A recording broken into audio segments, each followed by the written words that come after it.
Somebody posted a picture of his tattoos and they match.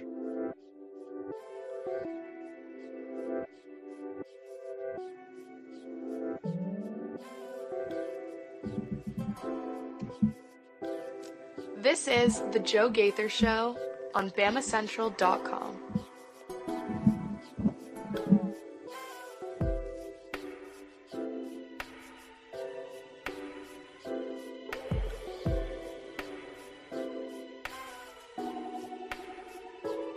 Good afternoon, Tuscaloosa, Internet World, West Alabama. How we doing today on this Tuesday? This is Joe Gaither Show right here on Bama Central and BamaCentral.com. I am Joe Gaither. You're watching us on Facebook, Twitter, or YouTube at Joe Gaither6, or you're checking us out, of course, on the Bama Central YouTube channel, or you're listening to us on Spotify, Apple Podcasts, or on Amazon. We are right here, first full week of November. Excited about a lot of things today, and we invite you to jump in and join us at Joe Gaither6 on the comment section. Send me a comment, question, query, or complaint. We're hanging out with our friend Mason Woods. You follow him at MAWoods_ on the Twitter machine, and we are going to talk about Alabama basketball. The Crimson Tide rolled last night over UNC-Asheville, so we're going to talk about Alabama basketball. We're going to talk about the biggest poll of the day, not the presidential election poll.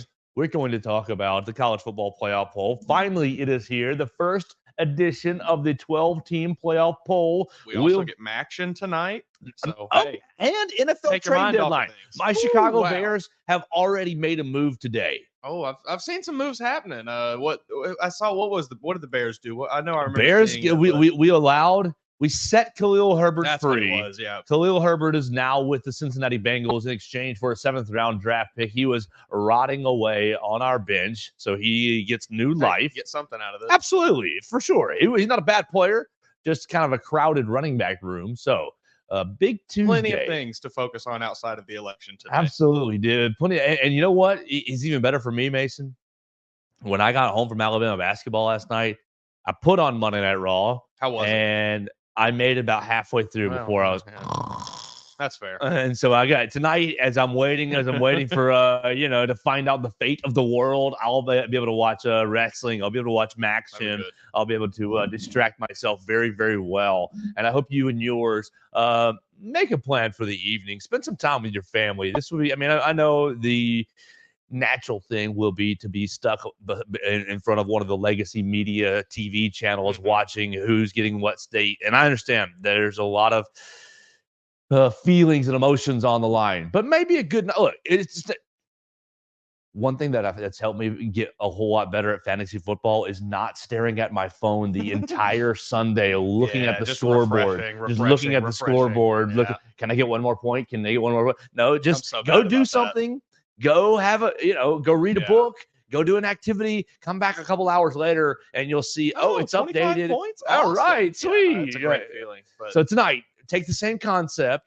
Have a dinner with your family, or get a puzzle out with your wife, or do something, away from the because when you click back into it at 11 o'clock at night, you'll have a much better picture of what's going to happen and really what. Yeah, you're not gonna know what the verdict is until very, very late anyway. It's probably into 3, 4, 5, 6 in the morning. Yes. So just don't think about it if you don't want to. Go cast your vote. Absolutely. Yes. But just, go vote and then go focus on sports the rest of the day because there's plenty of that to talk about. Absolutely. Lots of distractions abound for the sports fans, and that's what we are going to talk about today on the Joe Gaither Show. We want to remind everybody that we are live in the Derry Daniel State Farm Studios. You can check us out right off McFarland Boulevard. We're up we're up Highway 69. Highway 69 South, past the Tiger Rock on the left. Call Derek Daniel today, 205-758-3391 for all of your insurance needs. Home, life, auto insurance, 205-758-3391. Call and see how much Derek can save you today. Mason, you want to start with last night? Let's start. My gosh, so much fun. Both of us going out. I think I said 88-66. Mason said 92-70 something. Like good numbers on the offensive end. 88 points, that would have been a great start. 92 points, that would have been a great start. Yeah. How about 110? Woo! Man, 110 points. And did not shoot a lot of threes. Effortless? Yeah, looked very, very easy. I don't really think at any moment I felt that Alabama's offense was getting pressed at all or getting slowed down. I think there was a very, very brief stretch in the first half where there was a couple turnovers back to back, but that was really it. The entire game, it was just, we're going to do whatever we want offensively. Oh, you're going to let Cliff Amore get down to the paint? All right, we'll find him and he'll yam it on you. You're going to let you're gonna let Mark Sears bounce around the perimeter. He'll hit a three on you. You're gonna let Latrell Wrightsell go over here. He'll hit a little mid-range floater. That was a rare occasion in the NATO's offense, but it was beautiful. So it's just everything was working for Alabama offensively and defensively as well. Yeah, absolutely. Because look at this. Okay, everybody scores. Man, Grant everybody Nelson scores. Grant Nelson and Max Chernowski tied for the low with 2 points apiece. Oh man, bad game for Grant. And no, Grant was 0 for 1 from the floor. And then he made 2 free throws. Yeah, he didn't really get a ton of He was opportunities. 2 of 4 honestly. from the free throw line. And obviously, we talked about it yesterday. Grant coming back from a little bit of an off-season injury. Latrell, and Aiden Cherrell coming off off-season injuries. But it was just it was just it really looked like a team,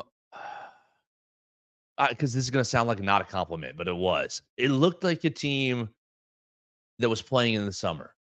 Yeah, it looked like a team that was just, we want to get up and down the floor as fast as possible because this is who we are. It wasn't like we've been coached to run fast and we're forcing it and we're just trying. No, these guys were flying up and down. Like, okay, where's my points in the paint? Everybody played so loose and fluid. It looked like 56 points in the paint. 56 points in the paint, 10 of 18 on layups, 11 of 11 on dunks. And like everybody talks about, we've done this dance before, Mason, about what's the NATO offense. It's not about the 3 ball. It's about the dunk. It's about putting the ball in the basket because highest percentage, look, this is all about math, folks. What's the highest percentage play? Taking your 2 hands and placing it into the bucket. Like that is the easiest, highest percentage play. And so that's what the goal is. Get up the floor as fast as possible, get to the rim so someone can, I'm super athletic. I can place the ball into the hole. There's no chance of missing.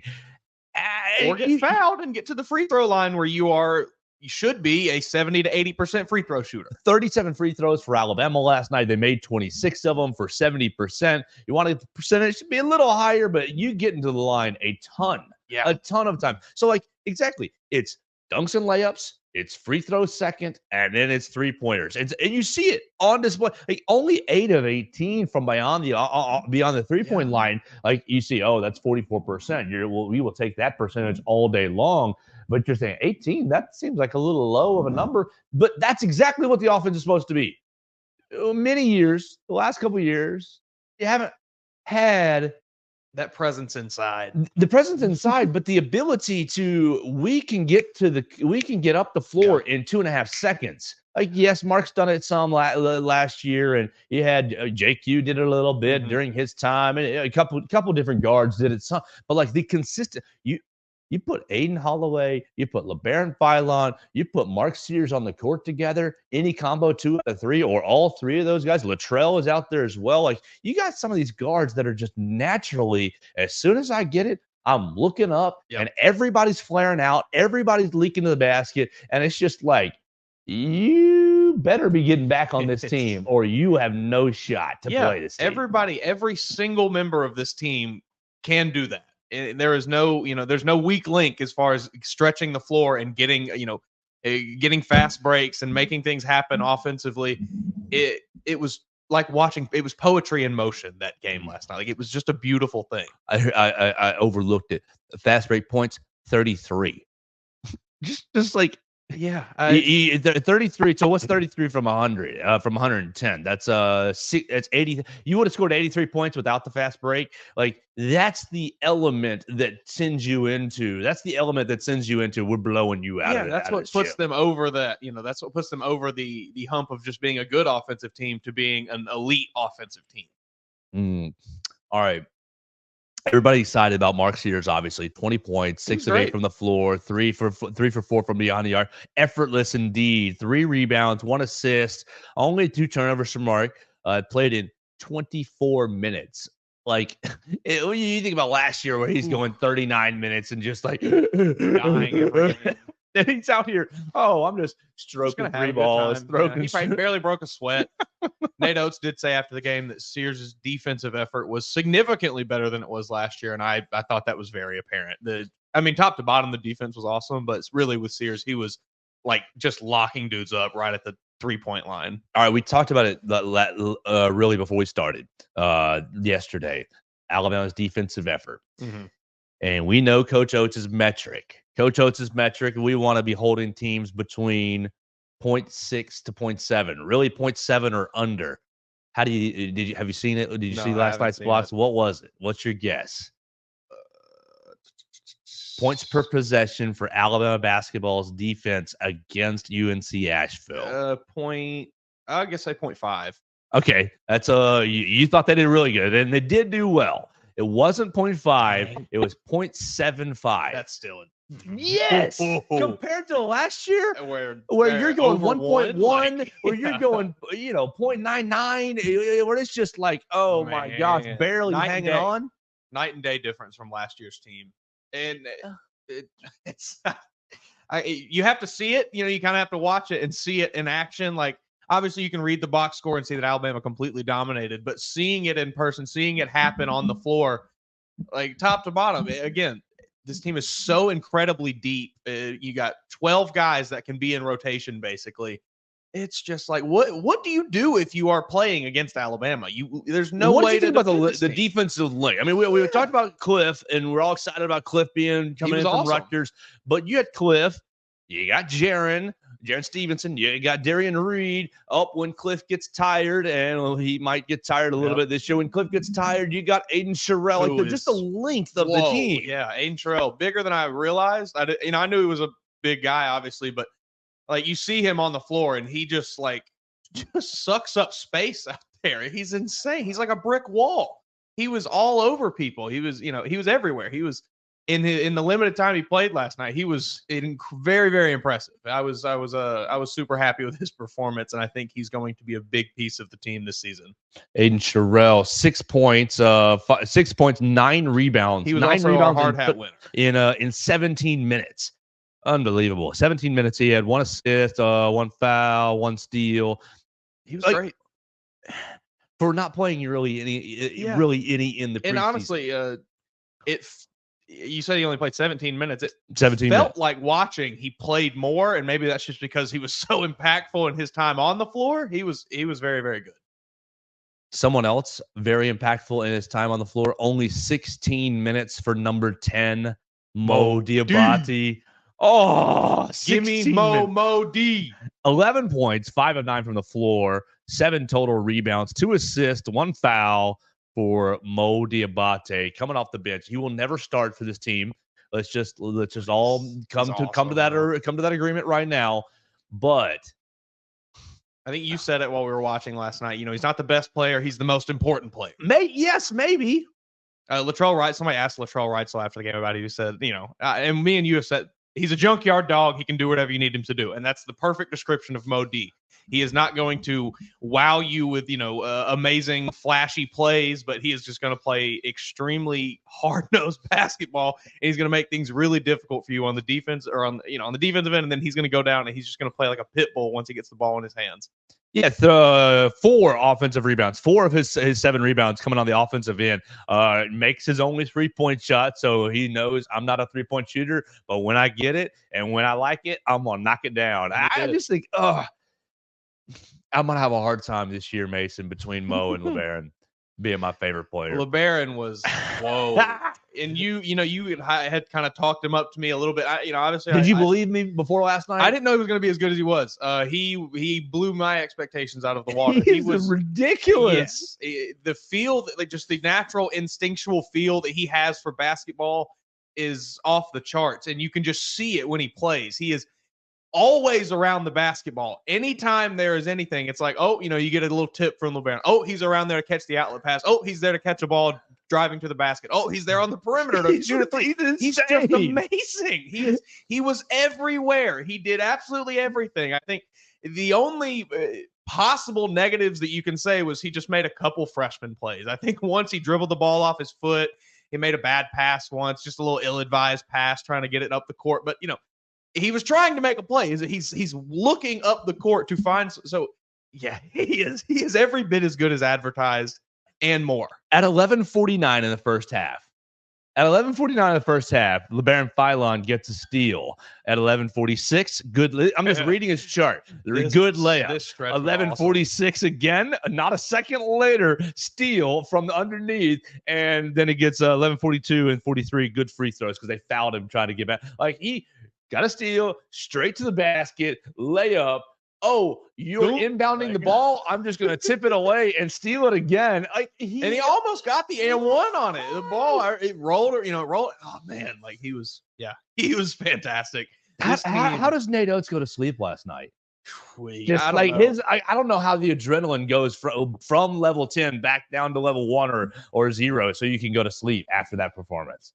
Yeah. I think he was asked about this after the game, but just how do you tell this team anything? Hey, how do you? What did you say? I didn't hear it. Well, it was on the radio. I don't even remember exactly what he said. I think he kind of just brushed it off oh, I know we're very talented, but you still got to tell the team, you got to do little things. He didn't really give much insight, but I really have to think that's a genuine, not a struggle necessarily, because obviously the team is so good. I guess it's a good problem to have, but I imagine that complacency is a thing that across a fairly long season could get into play when they start beating teams by 56 points.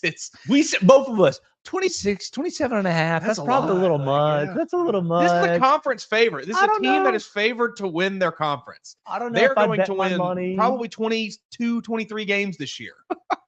I probably wouldn't bet. Oh, I don't know. I'd stay away. I don't know. And they just... I will never go against them again. Not after that. Insanity. Until they prove me wrong, I will be rolling with the tide. Give me the points and everything. Insanity. Just ridiculous. Okay, one player we haven't mentioned. What do you think those people across the state thought when Aiden? How many of them do you think hate watched it? Oh, all of them. Because they hate that kid. The fuel. Hey, you just say the name Holloway, and it just fires him up. And for him, I know his first game against Virginia Tech, the scrimmage, it didn't start off great, but he ended up leading the team in scoring it by the end of it. And so it turned out well. But I know the Auburn faithful got a lot of mileage out of the first half of that game. And then Memphis game, yeah, you watched it, not so good either. He was kind of iffy in that game. But and then it comes out, first three-pointer, bottom. Just no problem. 11 points, 3 of 6 from the floor. He was 3 of 3 from the free throw line. Let's see. 2 for 3 from 3, I think. 4 rebounds, 2 assists, 4 rebounds, 2 assists, 2 fouls, and a steal in 24 minutes of action. Yeah, Aiden Holloway. He was extremely efficient in his time on the floor. And there was, and this is something we had talked about this a little bit. And, again, that Memphis game is strange because it's been an outlier. They were missing so many people. So many fouls, too. And, I had said that maybe I don't want to see him and Mark Sears on the floor together a ton, but I reject that statement. I will take that back because you said it last night. Nate Oates has his format for a lineup. You get your 2 guards, a shooter, and 2 bigs, and they're going to dominate. There's so many combinations of that on this team, too. And he said it, I think, after the game, talking about and they're going to be rotating lineups. They still haven't figured out what the starting 5 is, and he said they probably never will by the end of the season because they're going to be rotating it so much because there's just so many options. Exactly. I would every game just be like, how do we want to bleep this team that we're about to play? How does this team? What lineup do they not want to see? That's the one we're rolling out here first. Sounds good. Oh man. Let's say we got to get real big. We got Mark running the guard, running point guard, Cliff at the 5, Aiden Churro at the 4, Grant at the 3, and I don't know, Darian Reed, Jaron Stevenson at the 2. And it's just like you can do anything you want. Yeah. And people, if you just heard that and you thought, Joe, what the hell are you like? Yes, that's a wild lineup. You probably will not see that. No, but like hypothetically, that could work. You could. It might not be the most efficient lineup, but it could work. You could beat teams with that all lineup. of those players could play in those roles because of how skilled they are and how skilled everyone on this team is. Insane. If you really wanted to, you could honestly probably take Mark out and have someone else even run the point. Right. Let's just say you wanted to go real small. You go Mark, Aiden, LeBaron, Trelly, and boom, you're playing Cliff or Grant at the 5 or Modi at the 5. And then you're just going to burn everybody. Oh, that I genuinely have no idea if you're a college coach how you even begin to draw up a game plan for defending this. You have to just look at your guys and just be like, hey, this week you're just going to have to man up and not be bad. I don't know what to tell you. These guys are really good. So this brings me to it is a perfect place to go to the next part of this discussion, this basketball discussion. I was so happy to be in Coleman last night. I was so happy. A lot of you guys know if you watch this show, like, okay, we try to be objective as we can for football, for a lot of things. When it comes to Alabama basketball, I do lose my brain a lot. And so I was really, really happy to be in there. And with that said, bravo. Yeah, the Alabama students were in there full. The entire section, top to bottom. With 20 minutes to go, with 20 minutes until tip, the entire student section was packed to the brim from section, whatever section they started with, all the way over to 2 sections over, from the court to the roof, and just really, really well done, Crimson Chaos for the first. Look, if we are who we think we are, the big bad blue blood of basketball, I know that's not what you are, but if you're the big brand of basketball, you want to be respected that way, right? If you want to be playing with the big boys, we fill out the stadium from night 1 because you take it seriously. And the students absolutely did that last night. Then you got to give credit all the way back to Luke Ratliff. You got to give credit last year to Jacob Pickle, keeping it going. You got to give credit to Andy Hayes, keeping it going, the new Crimson Chaos president. Well done to really everybody. And even the presidents, I know I left 2 or 3 out names, and I'm sorry for that. But really, the student section, since Luke has been was involved, has just really, really ramped up. And I was so proud, really, to see that last night. Yeah, it's UNC-Asheville. Yes, it's a Monday night. It's an 8 o'clock game. They probably thought, oh, we're going to beat them by 80. Why should we show up? No, you show up because this team,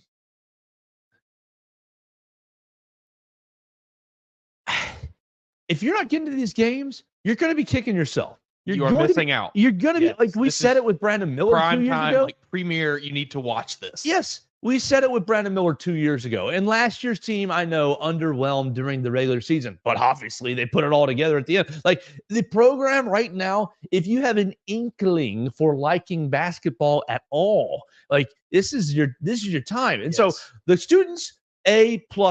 Now the other regular ticket holders, it was a sellout. So Coach Oates is happy about that on the list. And about a B+ crowd. Not bad. Pretty good crowd. Filled out okay, though, by, about 5 to 10 minutes into the game. It was looking pretty good. Yeah. And so really a good job on the whole for the start of the year. Now, Friday, look. It better be even more packed. It's a Friday night game. It's a 7 o'clock game, not 8. A lot of your high schools are already out of the playoffs. I know if you're at Hillcrest, sorry, you had a tough year. You're out of the playoffs. County High, you're out of the playoffs. Central, love you guys, but you're out of the playoffs. So, like a lot of these schools, your sons, your daughters are not like their Friday night plans are discontinued as of last week. Get to Coleman Coliseum. Like literally, look. Tickets are very cheap. You want to know what I did? And you can call the cops on me if you want to. But I was gifted tickets yesterday, and I really, really appreciate that gift. And we got into we sat there in our seats, and we looked around. I said, you see those seats down there close to the floor? My buddy said, yeah, sure. And we was walked on down. Like, don't let the ticket prices, just buy a ticket and go sit kind of where you want to. Be nice. If somebody asks you to move, but like, this is an experience that you're going to want to say that you experienced. These 13 players, these 12 players. Very special. Unbelievable. And I was worried last night going into the game thinking, I wonder if these guys know their hot stuff. And I wonder if they know that they can just just go into third gear. And because offensively, they might have been in third gear. But defensively, well 40 done. minutes of defense. Yes. A couple possessions here or there. And UNC-Asheville definitely made some real good shots. They really did. And, this game will not reflect it, but they are not a bad basketball team. And so for that, it seems like coach has got it through to him, at least right off the bat. Yeah, hey, 100%. Defense has got to be the calling card, and the offense will take care of itself. Just a really special and fun way to start. You think it's just easier to play defense when you don't have to lock in as hard on offense? It's almost like they only have to get into fifth gear on defense. Sure, yeah. Then they can just be like, all right, let's go have some fun. Let's go out here, let's dribble around a little bit. Because they know, hey, lob it up the cliff, That might be, that's probably I'm sure Nate Oates is not coaching that into them, but I'm sure he knows in the back of his head, these guys kind of just get a bit of a break on offense. I think absolutely they do. So it's a lot of fun. I had one more thing I wanted to say for basketball. Dadgummit, what was it? Attendance, defense, the season. What was it? It'll come to me in I did want to mention the pregame announcements, the pregame red shirt announcements. That's exactly what it was. Thank you. Go ahead, please. Yeah, and I think we had maybe speculated on the show that we knew one was coming, Nas Cunningham, just a bit undersized, a guy that needs to bulk up a little bit for the rigors of SEC basketball. Still a talented player, but I think Nate Oates said he just needs. It's a lot harder to put on weight when you're playing, so they decided to redshirt him, which is great. But the one that surprised me a little bit, Houston Millett. I did not really. I knew he had kind of maybe dealt with some things in the offseason. I didn't really know the extent of it, but I guess he has some sort of a knee issue that's going to keep him out kept him out for an extended time this offseason. So they felt it was in the team's and his best interest to maybe just let him sit out this year in redshirt. So, you got 2 red shirts on this year's team, which was not quite expecting. But. So that takes you down from 12 scholarship players to 10. And all right, we were in agreement. We all thought Nas was going to be one of those guys. When you're driving over to the stadium, we're hearing, a couple red shirts. Who's the other guy? Houston, it makes sense with the need. It sounded like he didn't really practice a whole lot during the summer, and it sounded like he wanted to fight through it and try to make this year worth his time. But all right, so let's just take what we have seen so far. Last year, it wasn't Nas Cunningham. What's the young man's name? The red-shirted ended up transferring. Chris Parker. He's transferred now to Villanova. So my question is, because I like what you've seen just on tape with Houston Millett. Yeah. Obviously, we haven't seen him in action. And you hear really good things about Nas Cunningham. Coach Oates has said, man, when he is on, he's maybe one of our better players. He just needs more muscle, just like you said. So the question with both these guys, will it be a Chris Parker situation where they sit on the bench and they're working? Look, I think Chris Parker was a good teammate last year. I think he knows nothing nefarious, nothing bad. I never heard any sort of arguments with the coaching staff, nothing like that. I heard that he was just, I'm redshirting, I'm playing hard, I'm practicing, I'm developing. At the end of the year, though, he transfers to Villanova. Yeah. And so from a selfish perspective, for me, I'm thinking, what about that year of investment? Alabama invested in you, Chris Parker. They got developed by one of the best coaches in the country. Yes, absolutely. And now you're off to Villanova. Now, there could be a lot of conversations that I wasn't privy to, for sure. Yeah. Let's just talk about, let's spin it forward to Houston Millett and to Nas Cunningham. These two guys, Millett, you recover from your injury, you get yourself right, you learn the system, you're a good practice player, you're a spot-up shooter, you figure out your role. Same thing, Cunningham, you put on weight, you develop, you get used to the college. Will they be on the Alabama basketball team in 2025? Or do we think we're just going to babysit them for a year, incubate them for a year, and send them off to another program. That would be sad. Yeah, with Houston Millett, I don't think so. I think he sticks around just because of the way he committed. He committed before the season was even over last year and was like very, adamant about wanting to be a part of Alabama basketball, I think. Nas Cunningham, I don't know as much about. That one does worry me maybe a little more just because of maybe what we've heard about him and how good he can be. And then, I wouldn't be surprised if there's another team out there that looked at him and said, oh, we can let you play right now. So that's very possible. It's just tough to say. I think it depends a lot maybe on what Alabama's roster is going to look like going into next season. Obviously, we'll see who stays and who leaves from this year's team. I think there's a long way away from those discussions. Yeah. I think maybe there's some guys who are NBA bound potentially. Maybe we'll see. And that'll open some spots up. Maybe some other things happen that open some spots up. But again, like you said, we're very far away from those discussions. And I don't want to think about that right now because I love this team. I already love this team. They were awesome last night. But back to your original question. I don't think that Houston Millett is going to do that. I think he appears to be locked in, at least. Nas Cunningham, I also don't think so, but I'm less sure about. All right, so before we wrap the basketball, I want to just get Mason to give me your three big thoughts from last night. Your three big. I walked away from Coleman Coliseum. I just laid my head on the pillow, and these are the three thoughts about Alabama basketball that I have. Defense is ferocious. Defense is just as good as they've ever been under Nate Oates. LeBaron Philon just as good as advertised. And let's see, Aiden Sherrill, not Aiden Sherrill, Aiden Holloway, better than I expected. Much better than I expected. Those Auburn fans poisoned your mind. They did. I didn't think he was going to be a bad player, but I only watched that Memphis scrimmage, and that one left a bit of a sour taste in my mouth. So you saw him all year long talk about how bad he was in the offseason. Yeah, there we go. So, but yeah, those would probably be the biggest things that I took away, just because going into it, those are probably the things I was looking out for the most.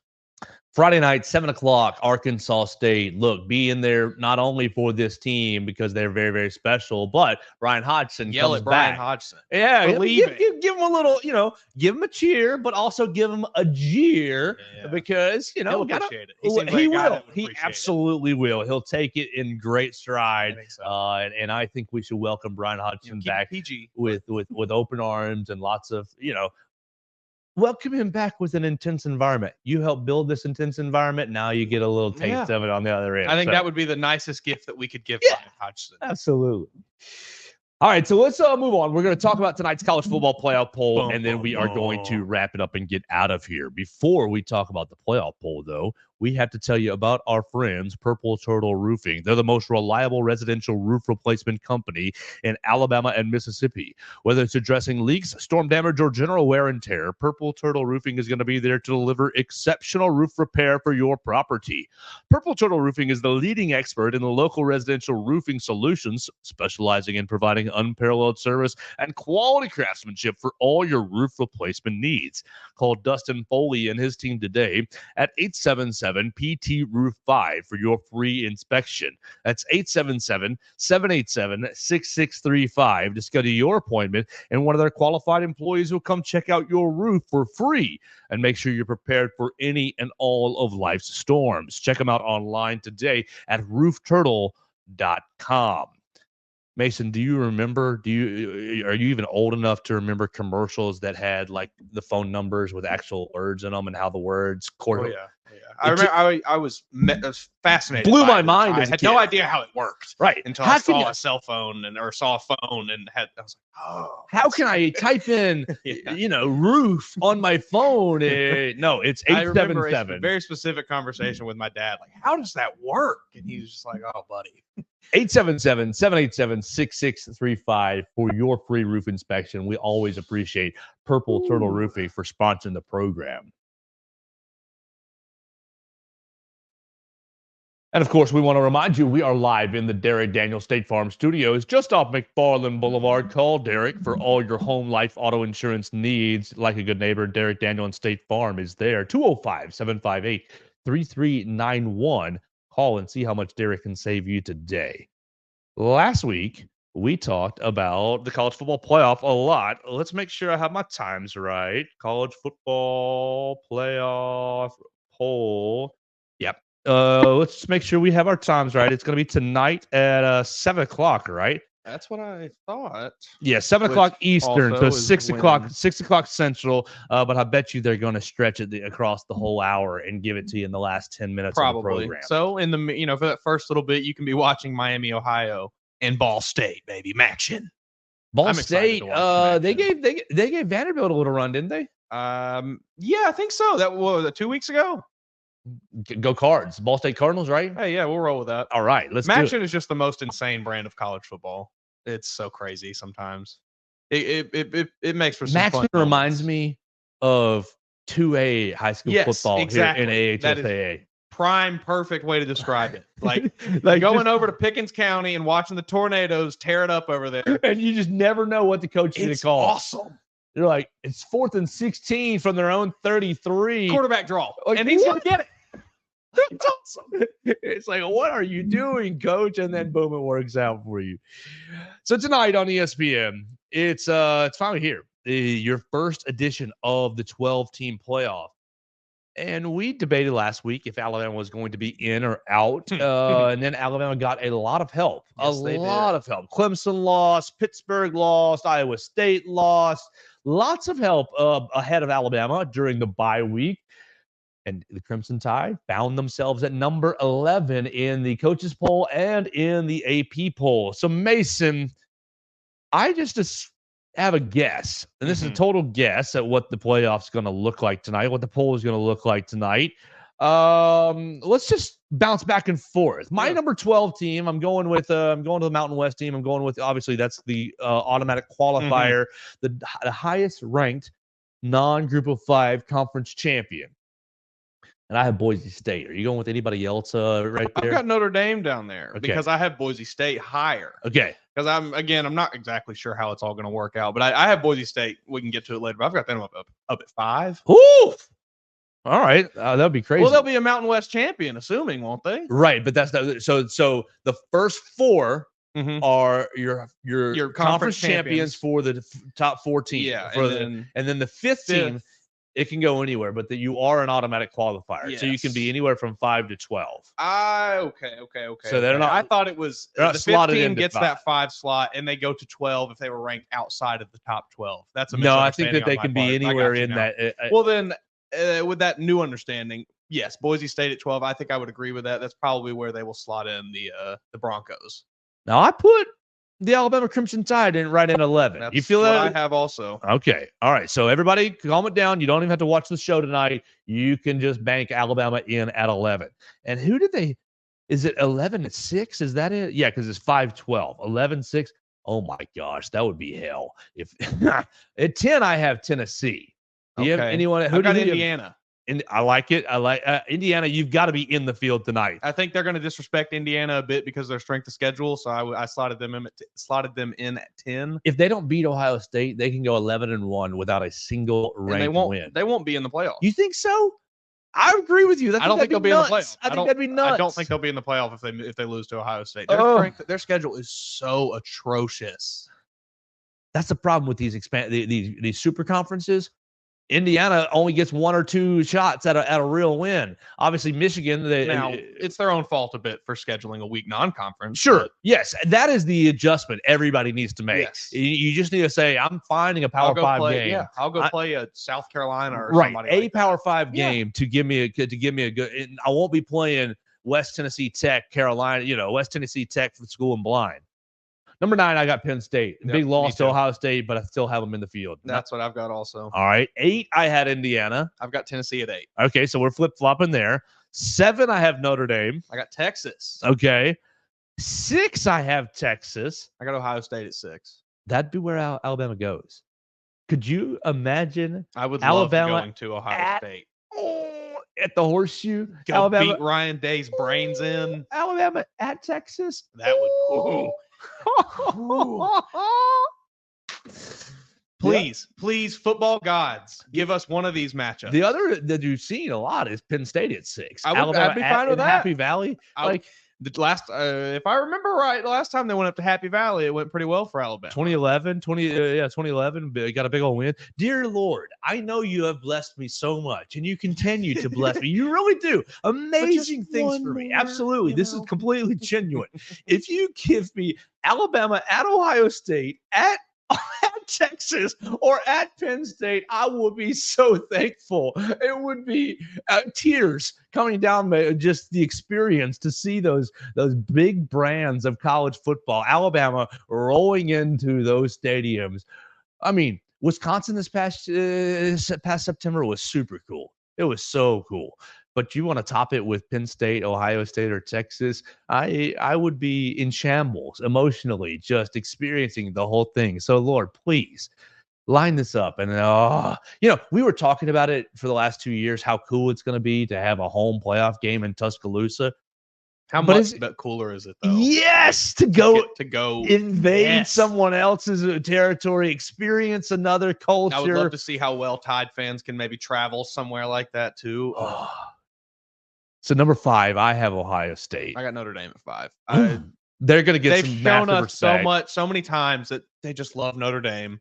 They will give them giant respect. They'll look at that Navy game. Oh, they dominated. You got to take care of the Catholics, Yeah, I wouldn't be shocked to see Notre Dame slotted in there. And the top 4 are pretty easy to figure out. I think that they will pretty much just make them the 4 conference champions. I got BYU, Miami, Georgia, and Oregon. Yep, right 4-1. Yep. I think that's pretty much what we'll see. If they do decide to go with the actual format of what the playoff is supposed to be for these rankings, which as far as I know, that's what they're going to do. I don't know why they would do anything else. That's what it will probably look like from 4-1, 100%. All right, well, that's going to be tonight's college football playoff rankings, and obviously we will see if we are correct or not. You'll be able to read about it on BamaCentral.com, the home for the Alabama Crimson Tide on SI. We'll have your polls pretty much as soon as they're out, seeing if Alabama is in or is out. Now, look, if Alabama's out at 13, Mason. Still okay. You think it'd be flip-flop Alabama and LSU? Maybe LSU gets in right there? Probably. I would think that's probably who they throw in there. Maybe an SMU. And just how wild. I mean, this game's already going to be wild this weekend. But if you make him like 11 and 13 in the college football playoff poll, like everyone knows it's win and get in. Oh man, everyone knows it's losing and you're out. But like, let's just make it that. Let's make it obvious. I mean, they could do that. I think they're going to keep Bama in there, though. What do you think the national reaction? Because I think people are going to be furious, and everybody who are not smart. Everybody's going to say they lost to Vanderbilt. Yes. What? Boo hoo. Go watch Vanderbilt play football. Go to your Google machine and type in AP poll and scroll through. I'm looking at it right now. And you also the 24th. Vanderbilt is ranked again. They're 24th. Right. Last week we did the whole shenanigans about them being a top 30 team and people saying, Joe, they're not a top 30 team because they're not actually ranked. And I'm right like, read the bleeping poll. Read it and count.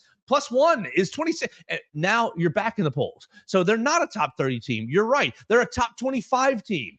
And if your worst loss, I'm sorry, look, we're not sitting here saying you should ever lose to Vanderbilt. But your worst loss is to a top 25 team? Come on, you're doing pretty good. What's Tennessee at? 10, 11, 9, 10, 11? Tennessee's at 7. You lost to 7 and 24.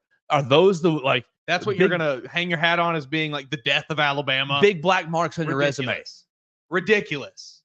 And you've beaten ball. You've beat the number 2 team, the 1 team. And I got people say, "Oh, well, you almost lost," but you didn't. You didn't. You got out what to does almost mean? That doesn't mean anything to me. You got out to a 30-7 lead. Like, you're fine. And yes, it took some drama to hold on to it. But guess what? You beat. Nobody's going to remember that in 10 years. They're going to remember that Kirby Smart can't beat Alabama. You got ESPN still putting out 48-0, so much, 48-9 against 49-Alabama teams. That is the funniest. Kirby is probably so pissed when he sees that. Why do they do that? Oh, I don't know. I really don't, because I do not. I never have. I want to be objective. Played the card of they have Bama bias, but when you see graphics like that, that is purely a Kirby Smart insult stat against Alabama. Like, that is not a. Nobody looks at that and says, "Oh, that's really impressive." They look at it and say, Oh, he can't beat Alabama. Right. So what do you, so like, does ESPN love Alabama? Maybe. It doesn't, I just don't get it. Maybe they just don't like Kirby, which wouldn't surprise me. Kirby's a little tough to deal with in the media. Kirby's a bit abrasive. The way he runs that program is a bit abrasive. He's got a lot of Coach Saban in him. We need to see what maybe those players, are they still driving real fast over there in Athens? He's got a lot of Saban in him. He does with dealing with the media. Yeah, dealing with the bleep you. You're not worth my time. Kind of. Yeah. I'm only using you to send a message to my team. Your only purpose is for me. And he just flips it on him. It goes from the coach being the media's mouthpiece to the media being the coach's mouthpiece. Yeah, that he embodies that from Coach Saban a lot. Like, Coach. I mean, he learned everything he knows from Coach. And I know that Bama fans say that as like a jab against, but like it's not wrong. The man learned most of what he did as a coach, what he does as a coach under Nick Saban. LSU, Miami Dolphins, Alabama. Yeah. It's there's a reason that he coaches a lot like Nick Saban. Hell, and he's successful like Coach Saban as well, except for when he plays the dad. Crazy that went over into the new regime. All right, Mason, let's get on out of here for the day because we have got to go talk to Alabama football players over at the Malmore Athletic Facility. You can check that out on Bama Central's YouTube channel. We'll have all those interviews up there very shortly. If you want to catch Coach Oates after the game last night, the UNC-Asheville coach after the game last night, you can see it on the Bama Central YouTube channel as well. Yeah, he said, this is the best Alabama team I've ever seen in this building. And I concur at this moment. One game in, I concur. And now, granted, my eyeballs only go back to 2008 in that building. So many of your eyeballs might go back further, but goodness gracious, get into Coleman on Friday night to watch Alabama and Arkansas State. We will be talking to Alabama football players today. You can read about it on Alabama Crimson Tide on SI. We'll have another show tomorrow, getting you more ready for the LSU matchup. Tonight, I'm going to spend the rest of my afternoon as I distract myself from election stuff. I'm going to go vote, absolutely, and you should go vote as well. Exercise your right to choose. But the rest of my day, we'll be watching LSU tape so that I can give you a much better picture tomorrow what the LSU Tigers will look like and how we can get after them. You can get into Friday's basketball game for $5.